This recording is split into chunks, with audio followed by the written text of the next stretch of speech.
Welcome back to the Capture Your Confidence podcast. We are here with a dear friend of mine and an incredible guest, and I'm so excited for you to be able to hear her story. Her name is Jolie Steele, and she is an empowerment coach. And let me just tell you that if you have been the kind of woman who have ever wanted to burn it all down and start over, you are going to want to listen to this conversation. Thanks for being here. Thank you for having me. So that was kind of like an aggressive lead-in. Interesting intro. If anyone's wanting to light their life on fire. Yeah. But in like a really cool, majestic Phoenix way, not like in a terrible way. If you could just take us back to before we burned everything down and rebuilt everything, I want to hear like what gets you to the place where you're like, okay, none of this is exactly what I thought it was going to be.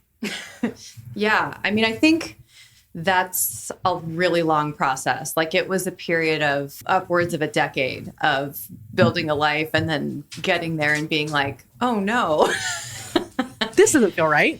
Yeah. And I think that it was progressive for me. Like, you know, the thing that most people point to in terms of, oh my God, she burned it all down is definitely like divorce because that's so visible and public. But, you know, for years before that, other stuff that had been prior fundamental to my identity were like crumbling. Like when I was in my mid-20s, I was still like practicing conservative Christian in the sense that like I grew up in like a Baptist school, very conservative church life, you know, married my first boyfriend with zero sexual experience type of thing.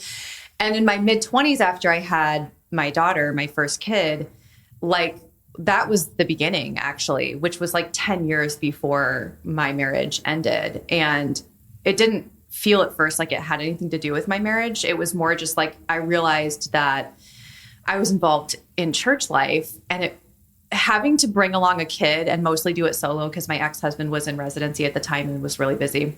It really made me assess like, why am I doing this? And I realized that nothing about my church life was really authentic to me anymore. I was just had no idea how to even qualify myself outside of that identity. And so that was the first piece, I think, in the puzzle for me was in my late 20s, I gravitated away from church. And that was, you know, it was like more private, but it felt as cataclysmic really as the divorce did, but just in a more internal way. Like I lost a bunch of my social network. I lost like nobody that formerly understood me and accepted me, like understood me anymore. So I kind of had to rebuild for a couple of years after that. And then I think it just kept building after that in small ways where for a long time I was trying to figure out how I could be the piece that wasn't working so I could fix it. Like that felt like the most logical. Maybe not the most logical, but the least painful way to like make sense of the things not working. Like, well, if I can make this my problem, then I can figure out how to fix that. So like, I'll just go to therapy and then I'll ask my ex-husband to go to partners counseling with me. And like, I'll just read every book that there is about like personal development. Like clearly this is a me problem because I have everything I'm supposed to have. And I think it just got to a point, you know, after about a decade of ups and downs and, you know, you go through periods where you're like, this is okay. I'm okay. Like this can work out. I just got to a point where like the internal upheaval was, I couldn't keep it buttoned in anymore. And everything just started to get bad enough that like it was more consistently bad than it was good. And not even just interpersonally, like my depression, my anxiety, my panic attacks, I started having a lot of like gut problems. I randomly got diagnosed with chronic kidney disease and the nephrologist was like, I literally have no idea how you have this or what's wrong with you. Like, basically, I don't know what to tell you. And I was like, well, that's weird. Good talk. Yeah. So a lot of like weird things where basically just like, you just start falling apart after a while. Like you just can't keep pretending that something feels sustainable when it's not. And that's kind of what happened to me. I just got to a point where I was like, I don't think I can keep doing this. Like literally, I'm like physically falling apart and mentally. So I don't know if that answers your question. It does. And there's so much that I want to unravel. And I think, you know, it's a very female thing to do, to say, how can I fix this without inconveniencing literally everyone else around me? And so I think, you know, other women listening to this conversation can find nuggets of of their life where they recognize that they're the ones who are trying to do the work of many, right? On their own. And they're trying to conform and force themselves to be what everybody else wants them to be and deeply ignoring the way they feel inside. Yeah. And I think it's tricky because it's this weird dance between like trying to make ourselves the whole problem, but also at the same time, like not taking ownership for what we need to take ownership for. That is our problem. Which is just like standing up. It's a really bizarre, like for me, I first had to deal with the fact that like, it was okay for me to acknowledge that there was a lot of incompatibility happening in my life. And then after that, then I kind of had to get to the ownership of like, oh shit, there's still actually a lot of problems in my life that I can't pretend I'm the victim of anymore because like all the things I was saying were the problem are now removed.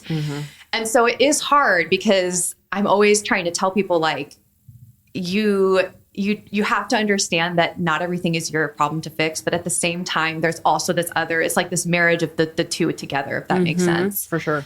Yeah. So, I mean, you're essentially always playing a responsibility in your growth and development, regardless of what's happening around you. Yeah. Yeah. And I do think, you know, that a huge issue for so many women is not necessarily not taking responsibility, but it's like anything that we feel is going to cause a disruption, we feel so responsible for keeping that disruption at bay. And it's a mind game of like, well, I'm a victim, but really we're not. Like we're kind of a victim to ourselves of thinking that we can't handle causing disruption. We can't handle what other people might think of us if we cause disruption, you know, or we can't handle the concept that it's not our job to be God and control everybody's environment, our kids, our spouses, our in-laws, our parents. Like, it's not my job to play God and make sure that they never have to experience change or hardship. Like, that's literally not my job. So yeah, I think for so many women, it's this idea of like, I can't disrupt. I'm meant to keep everybody together. I think especially in a religious upbringing like the one that you had, I exact same upbringing, right? So I resonate deeply with this message that like, you are not to be an inconvenience. You are to sit still, look pretty, and do things that are helpful.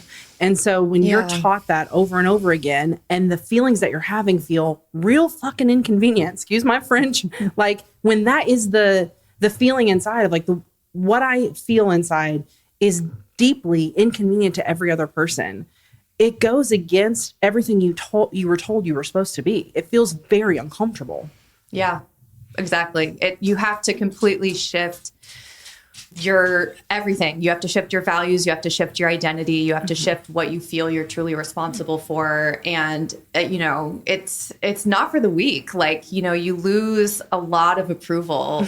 And it's not even just divorce. Like, I don't mean to speak of this just from the vantage point of divorce, because I think a lot of people hear me and they think that I'm like a divorce evangelist. And I'm like, no, I'm not. Like, I don't think that every woman who touches base with her authentic self and her own integrity, I don't think it always ends in divorce. Like, I think there's a lot of situations where your partner can be receptive to that, or even maybe it doesn't even relate to receptibility, but like just compatibility. Like if your partner's able to swing with you, then that's definitely possible. Just sometimes it's not. And sometimes that's just the way that it is. But I'm not like a crusader of like, fuck marriage. Like women should all leave. Like, I think that's what people think when they hear me. But no, I think that it's very possible for people in your life to like catch up and to roll with you. But you have to take the risk of knowing that they might not. And like, that's what happened to me. A lot of people were not able to roll with me. And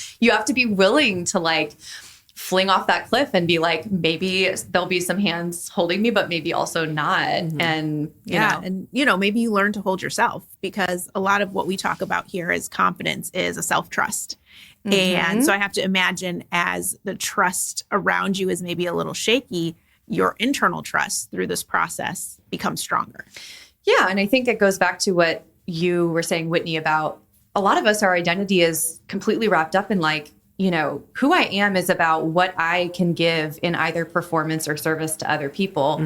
And when that's taken away, you have to build a totally new relationship with yourself of like, who am I when I'm not giving performance or service? Or lip service or the behavior that people want from me, like, who am I after all that's gone? Because that is, what often happens. Yeah. I had to just completely reshape my whole self-perception in a way that definitely builds a whole bunch of self-trust and self-confidence for sure. But before the self-trust comes is the moment where you think, what in the world am I doing? And like, I'm by myself. It's more than a moment. It's like months. Yeah. It's a life. It's like a long, I mean, I remember I distinctly remember the day when, my ex-husband and I had tried for a long time, for years, to like figure out a way to make it work. And I remember there was a time where we sat down and like, I was the one who was like, I'm calling this, like I said the words. And like, from that moment forward, there were so many moments of like, what the fuck did I just do? Like, what am I doing? And it's, I think too, that a big thing that I talk about in my coaching with my private clients is like, just because you feel afraid and you feel uncertain and you're not sure like what is even happening or what direction you're going, like that doesn't mean that you made a mistake. Like, you're in the period of time where you're forging a new path. Like, think of a literal path. Like, if you're going down a path for the first time and nobody else has been down it, there's a bunch of shit in the way. Like, you probably need a machete and like bug spray and like long pants because things are going to be biting your ankles. But like, it doesn't mean you're doing anything wrong. It's just like harder than what you knew before. So, yeah. I think that's a really important thing for people to hear and remember, that like, it's not, after you make a decision to do something brave, it's not going to be all sunshine and daisies. Actually, what's going to happen is there's going to be 1,000 little moments where you ask yourself, are you sure? Are you sure? Are you sure? Yeah. And so I think a lot of women back out and quit. Like, they start to go down a path of bravery, whether they're choosing themselves, they're changing a career path, they're going out on their own, they're leaving a religion, whatever the thing is, right? Starting a new hobby, it doesn't matter. Yeah. They start down the road because they're excited and they finally they admit the thing, and that's a really big rush. And then after the really big rush and they start to forge on the path, then they get all of this kickback, whether it's from people in their life saying, are you crazy? Or whether it's it being way harder than they thought it was going to be. And so can you talk to us a little bit about those moments in the dark where you're forging and you're all like, you've made the decision, you're already on the path, but you're in that moment firmly of, what was I thinking? Like, how did you get back home to yourself and like reinforce the fact that this was something you were going to do? Yeah, I think there's stages to it. I think it depends on what we're talking about, like when it's something as seismic as divorce, which is what my situation was. There was a period of time where I really had to scale back what my aspirations were, like learning to just take care of the basics of myself. Like, literally, like, I'm going to get out of bed today and I'm going to make my bed and I'm going to like put some makeup on and eat a real piece of food. Like, sometimes for like weeks at a time, like that was the only thing that I needed to focus on because everything else felt like out of reach. And so I think when you're trying to rebuild trust with yourself, I tell people all the time, like, don't think about the big things. Rebuild trust in the smallest ways that you possibly can. Show yourself that you can get up and you can take care of the little things that you need to take care of so that you build that little trust every day of like, yeah, yesterday I got up and I made my bed and that felt really good. And I know I can do that again today. And like, I teach a lot in my coaching using internal family systems model, which is like, kind of having this core sense of your true self. That's kind of, I tell my clients, it's like your true self is like the adult in the room, and all the other emotional experiences that you're having, whether that's self-doubt or anxiety or, bitterness, whatever it is, these are like younger versions of ourselves that have these like maladaptive coping mechanisms and they're freaking out. And so, my anxiety might be freaking out and being like, we just need to stay in bed. Right. But I have to tap into my true self and be like, dude, we're 37 and I got you. Like, I know that you're scared, but like, we know how to do this. And we just got to figure out the next thing, right? If we can get up and put some sweatpants on and like go make a cup of coffee, we got this, right? And so it's like kind of tapping into whatever seed of yourself that you can find that made that initial jump and continuing to constantly water that seed and to embody it, even if it's like cosplay at first. Even if at first you feel like, I think about it with my kids. It was so hard to go through this with kids, but actually it was a huge blessing because I had to put a mask on. Like you don't have a choice. Like, and that's true for a lot of, if you lose a job or you try a new job or you've taken a big risk, your kids are still wanting a snack. Like they're still pissed about whatever they're fighting about in the other room. And you have to like get it together and go in there. And I think that doing that is actually, if you're doing it in the right frame of mind, instead of being dissociation, it can actually be mindful embodiment of like, I know that I can handle this and I'm going to put on this version of myself, this suit, so to speak, where I'm going to go in there and I'm going to keep my composure and I'm going to take care of things because I know I can do that. Mm-hmm. And it does feel like you're acting at first, but the more that you allow yourself to go through those motions, the easier it becomes. And so for me, starting small initially was a big thing. And then I think that understanding and looking in the eye, like, let me be really honest with myself about what the discomfort and the suffering and the fear and the pain I was feeling in my before.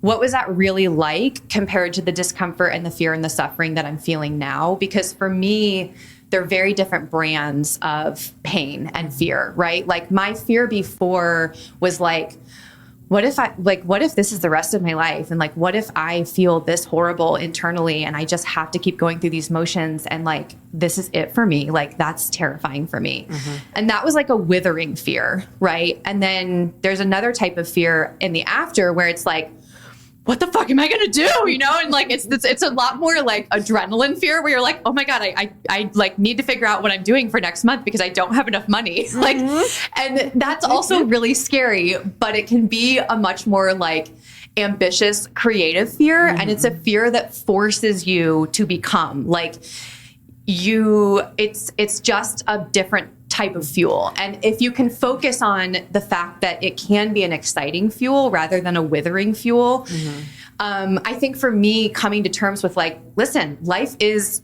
fear and suffering and pain. Like you can't avoid it. Yeah. And so like find the one that is pushing you towards something that gives you that excitement, right? That fire that's not like burning you to a crisp, but like propelling you forward. I always say it's either backed into a corner fear or standing on a cliff fear. Yeah. And so, you do have to kind of figure out a way to embody that. And I think there's a way too, after you get good practice at this, of recognizing that you're choosing the story around the fear, no matter what kind it is, right? Like you're deciding what the story is with the fear, whether you're being backed into a corner or you're on a cliff, you can make it that if you have enough practice to learn how to shift the narrative a little bit. 100%. For sure. Yes. Okay. So tell us a little bit about kind of the transition, your new coaching practice, and kind of when you came out of that, when you made some of these choices to move in a different direction, what does that look like now? What does my life look like now? Or how did I make that transition? Let's start with how you made the transition. Okay. Yeah. I think that one of the questions you mentioned to me was like, going from just being a divorced mom to deciding to like be a coach. I think that it's funny. I started out, it comes in phases. I started in my divorce. I was just petrified. Like I worked part-time. My ex-husband is a physician. And so his career was pretty demanding. And so I always was kind of the one that just like completely molded around whatever he had going on to make sure that, our kids had somebody there. And so I didn't have a solid plan when I got a divorce. And I worked part-time. I've owned a couple of different businesses and, done fairly well for like being the full-time caretaker for my kids for a while. But I didn't have a plan. And I started to get into this place mentally where it's like, I was just really mad a lot.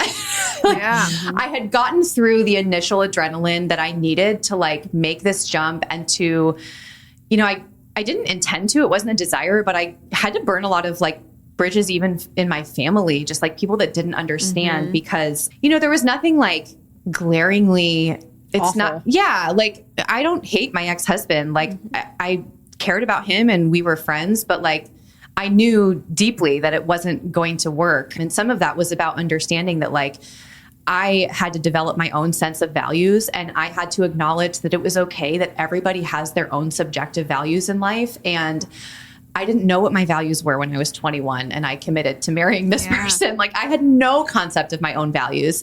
And so it made sense logically as I developed my own personal values and they weren't super compatible with my ex-husband. Like it was more of an internal thing, right? People couldn't see on the outside, like, oh, you guys seem like you get along. Like this is devastating. Basically, like a lot of people didn't get it. And so I had to burn a lot of bridges. And it was extremely isolating. A lot of family just like dropped off the radar for me. And I live in this city alone without my immediate family. So I became really angry and like just very cynical and very like, it's fucked out here for single moms. Like I just was like, kind of accidentally dipped back into this like cynical victim mentality, which again is like, there's some like truth to it. Like it is actually really hard in America for single moms. But I got to this point where I was like, okay, I did not do all of this to just like be really pissed all the time. Like this is not going to work for me.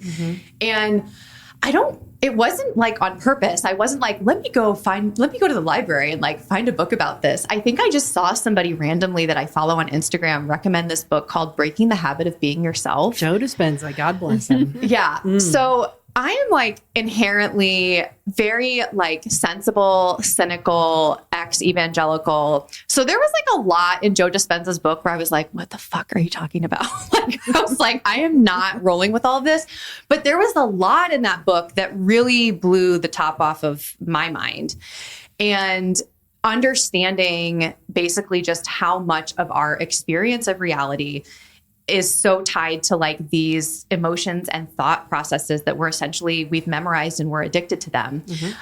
It really just blew my mind. And it helped me kind of get out of this rut of victimhood that I had gotten into as a single mom, where I just was like, I don't know, like, how am I supposed to do this? I have nobody to help me with my kids. I don't have any spare money. I can barely afford to live and pay my mortgage, but I don't want to lose my house, you know?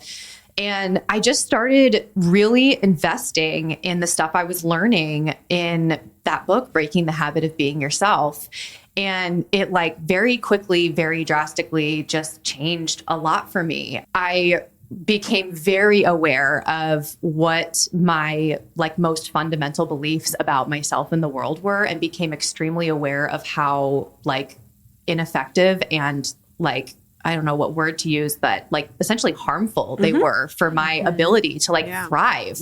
And so I just started doing like a lot of the stuff that he teaches in that book. I started evaluating my, you know, these loops I was in with these survival emotions that would trigger these thoughts, that would trigger these deeper storylines that I had about myself and the world that would change how I saw everything. Like I learned about our reticular activating system and how like, I don't know the percentage, but like a huge percentage of like how we just experience reality is our specific brain reaching for specific data to confirm what we already believe about the world. So like I'm walking through the world thinking this is what reality is, but in reality, my brain's just like looking for confirmation bias, and it all blew my mind. And so I became like a dedicated student of like, I need to change how I'm interacting with my emotions. I cannot have come this far and like disrupted my kids' lives, which was a huge thing for me. Like I would say the biggest thing that held me back for the many years that I didn't make a move was my kids. I did not want to disrupt their lives. And I held a ton of guilt and shame for doing that. And so I was like, I'm not going to fail at this. There's no way that I am disrupting their lives so that I can be a grumpy ass single mom that's scraping by. Like I'm not doing that. So I just like made it my job at the time. I knew I had a little bit of wiggle room in my life with spousal support. I was like, I need to figure this out. And I just started dreaming, you know, with my current partner, talking about like, what can I do that works with my life, that can support me? And, you know, it really started to just fall into place in terms of, I had been a teacher before many years ago, but I taught high school and I loved teaching. I didn't love the paycheck and I didn't love, you know, the juggle I had to do with my ex-husband's schedule. But like, I knew that I loved teaching. I knew that I loved people. And I knew that what I had just gone through and had been learning, like had fundamentally changed me.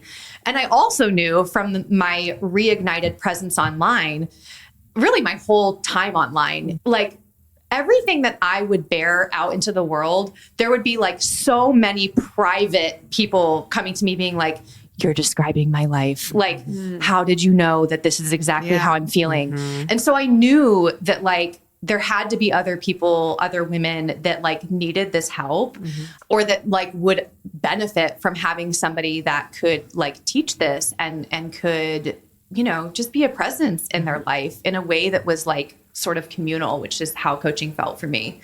And so I remember actually it was last January, so a year ago, I was sitting in my son's basketball game with my partner next to me. And I was like, I don't know, I feel like maybe I should like look into coaching. Like maybe that would be, you know, like I could make like material to go with it. Cause I used to be a designer of stationery and like, I already know how to run e-commerce. Like, I don't know, that'd be kind of cool. And like, I wasn't really being that serious about it. I think I was just like trying to think of ideas, but things started moving and I started feeling a lot of stress about my spousal support ending. And I started being like, I need to figure out a job. And so that last year around this time, I started looking in all avenues, right? I was sort of considering coaching, but I was afraid to invest money to get like training for it. And I was also just like applying for like random like e-commerce jobs or things. I had been out of the traditional workforce for over a decade. So I felt a huge gash in my self-esteem, which was unwarranted. But like as somebody that was primarily a stay-at-home mom that like did my little hobbies as people framed them, I had like very little self-esteem. And so I want to say like March of last year, I had one job offer. It was the only job offer I had. I knew that my spousal support was coming to an end. And I also had set up a call with this like coaching group to like, it was like, you know, their sales call of like, are you in, are you out? And I think the sales call with the coaching people was the day before my interview. And I was so nervous. I was so stressed out. I was torn between like, I need to be pragmatic. I have children to feed and take care of.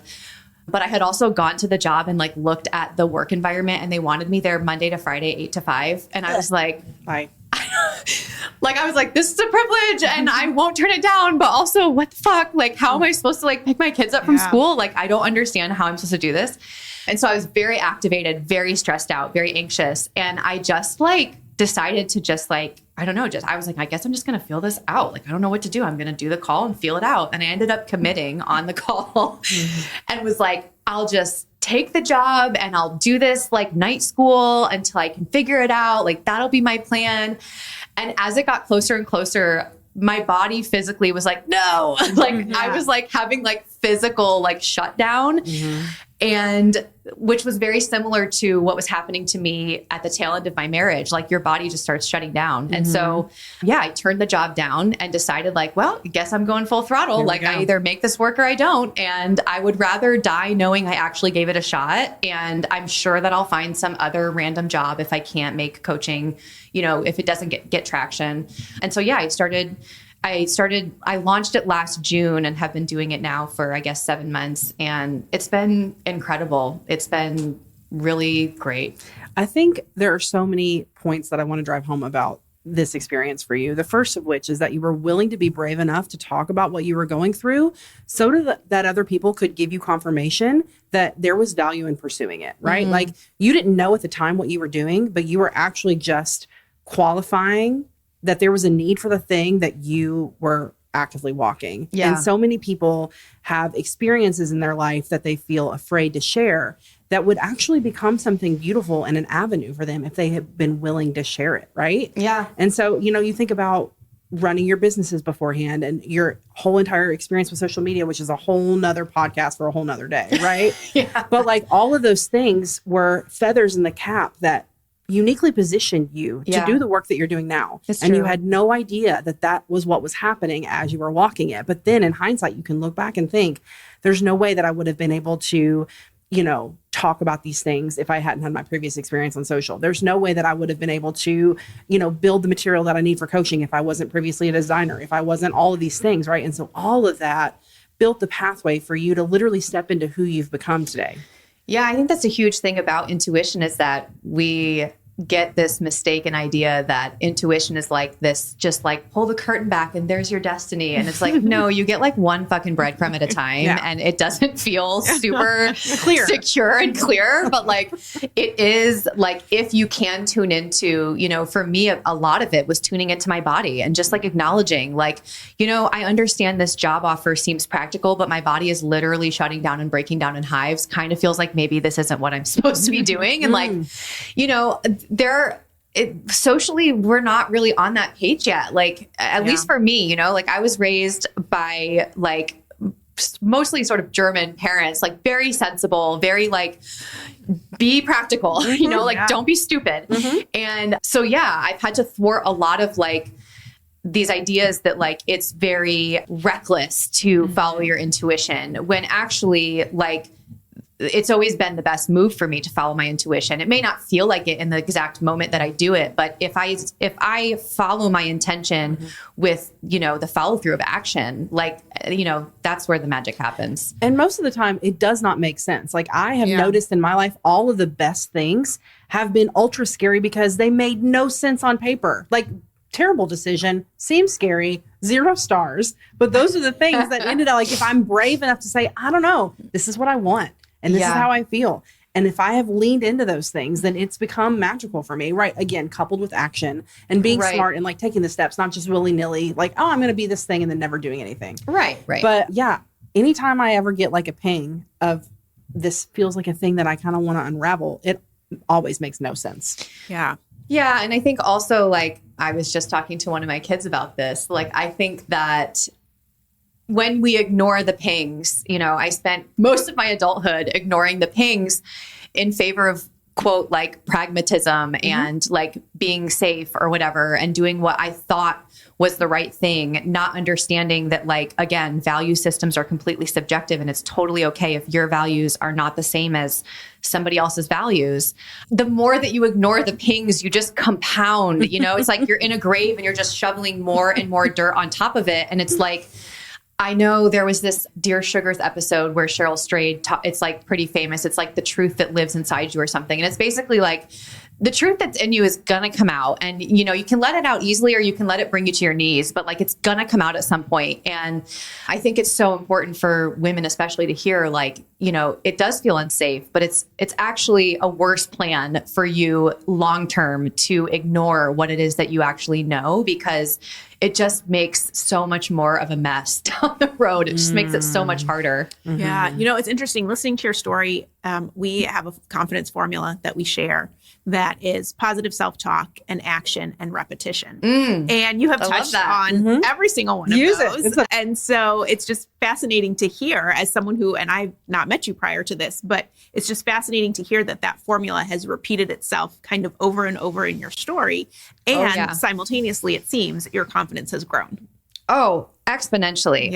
Yeah. Like, it's insane to me how different I feel as a coach 7 months in. Because I was shaking in my boots when I first started.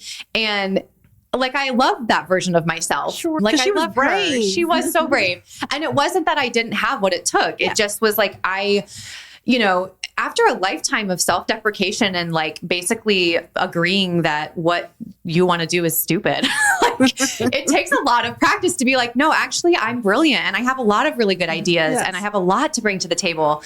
And it is all about that practicing of the embodiment, which, the positive self-talk is huge. I mean, even before I learned and started like really getting into affirmations, before I even knew what that was, like when I was in the worst of it in my divorce, I was walking around my house doing things like, it's okay. It's all right. I know you feel like a piece of shit. Like, I was just like walking around holding myself, like, you can cry if you need to, right? Like, I'm sure if anyone saw me, they would be like, are you okay?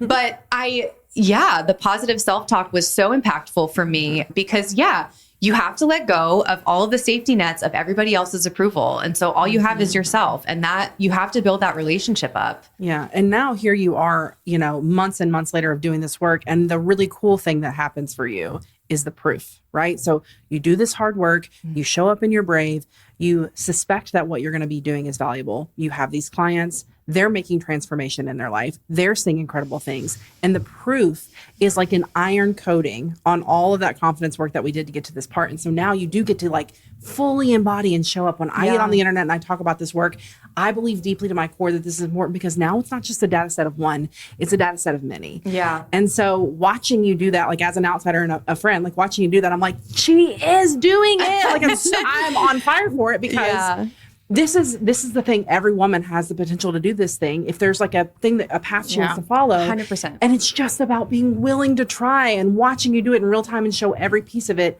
has been the gift to everyone watching. Truly the gift. Thank you. Yeah. Yes. Okay. So as we wrap up, tell us, who is your ideal client and where can they find you and how can people work with you? I think my ideal client is somebody that is kind of like at the cusp of their cliff leap, right? Like they are fed up with what's going on in their life and they're ready to buckle down and do some change. And people who are looking for, you know, the tangible things that I wish that I had when I was trying to get through the big changes that I was making in my life. So I think it's somebody who's really ready to be brave and embody that bravery, and just looking for somebody to kind of guide them and mentor them through that bravery. I often get confused, I think, for a divorce coach. A lot of my clients are going through that, but not exclusively. I've had lots of clients who are just women that are coming into, say, their 30s, and they feel like they're just waking up to like, wait, who am I really? And what do I really want? And what does that even look like? You know, a lot of women that are in their early 30s and they've got all the boxes checked, like they got the career down, they found the life partner, they have the house or whatever. And they're like, I still just feel like something's really not, like, I don't know what. And so, you know, women who are feeling that pull of intuition, but not necessarily knowing how to fully engage with it and embody it. And they can find me. I have a website, joliesteele.com. I primarily function on Instagram, but I also have a Substack that's free that I put out twice a month that has to do with these sort of topics of embodiment and empowerment and confidence, and also grief and pain and real life stuff. All the good stickies. Yeah. We'll make sure that all the links to reach Jolie are in the show notes of the podcast. And we're just so grateful for you being willing to share your story, and proud to call you friend and watch you do the thing. Thank you. Thank you. We'll talk to you guys soon.